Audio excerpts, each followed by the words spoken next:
Shalom, peuple de Dieu, et nous sommes encore heureux de vous retrouver pour cette nouvelle saison de 4 minutes de l'évangile. Alors, ce matin, il est question pour nous de nous édifier sur la communion. La communion fraternelle, la communion en tant que corps.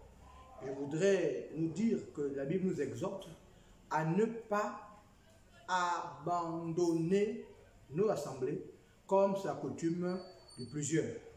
Donc la communion peut être multidimensionnelle, mais je voudrais ce jour parler de deux dimensions de la communion avec le Père, donc avec notre Père Jésus-Christ, notre Dieu et Sauveur, par le canal des dévotions que sont la prière, la méditation, la parole de Dieu, mais également l'obéissance. Ce sont aussi là les ingrédients pour la communion. Ensuite, nous avons ce qu'on appelle la communion fraternelle. Cette dernière est particulière parce que la Bible déclare que car il est beau, il est doux et il est agréable pour les frères de demeurer ensemble, parce que c'est là où Dieu dépose la grâce, la bénédiction en abondance. Donc nous devons comprendre une chose, qu'en tant que fils de Dieu, membres de la communauté chrétienne, nous devons communier avec le Père chaque jour. C'est-à-dire au lever comme au coucher, nous devons communier, ce qui est en réalité le carburant qui nous permet de pouvoir tenir la route. Ensuite, nous devons communier avec nos frères. La Bible nous exhorte à prier avec ceux qui invoquent le Seigneur d'un cœur pur. Donc nous devons aller dans nos assemblées. Beaucoup aujourd'hui ont développé une chrétienté hors assemblée. Or, ça c'est un leurre. La communion en tant qu'Église du Seigneur doit se faire chaque fois que le besoin se fait sentir dans le cadre de l'assemblée, donc au temple. Et Jésus a dit, ma maison sera appelée la maison de prière. Beaucoup en ont fait une caverne de voleurs. Beaucoup font de l'église un moyen de pouvoir parfois s'enrichir, venir faire des commerces, vendre.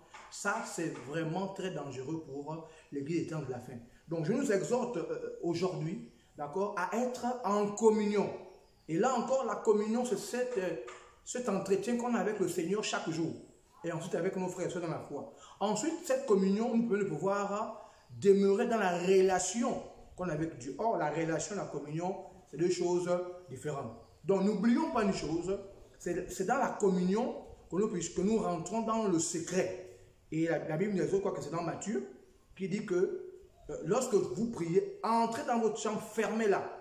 Et votre Père qui est en secret vous le rendra. Donc Dieu est là quand on communion avec lui le matin, à midi et le soir. Les gens comme David et Jérémie priaient au moins 3 fois par jour.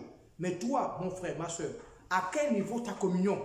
Ou bien tu es ce genre de chrétiens superficiels qui ne communiquent que quand ils sont au temple le dimanche, ou bien encore quand ils sont au milieu des autres. Non, on doit communier chaque jour. Et on doit faire de l'assemblée.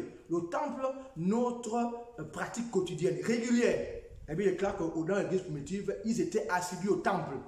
Et tu es assidu, sinon reviens, le Seigneur t'attend. Sur ce, que Dieu nous bénisse. Et je vous invite à nous rejoindre dans nos cultes, mardi, jeudi, 17h et le dimanche à partir de 9h. Sur ce, que Dieu vous bénisse.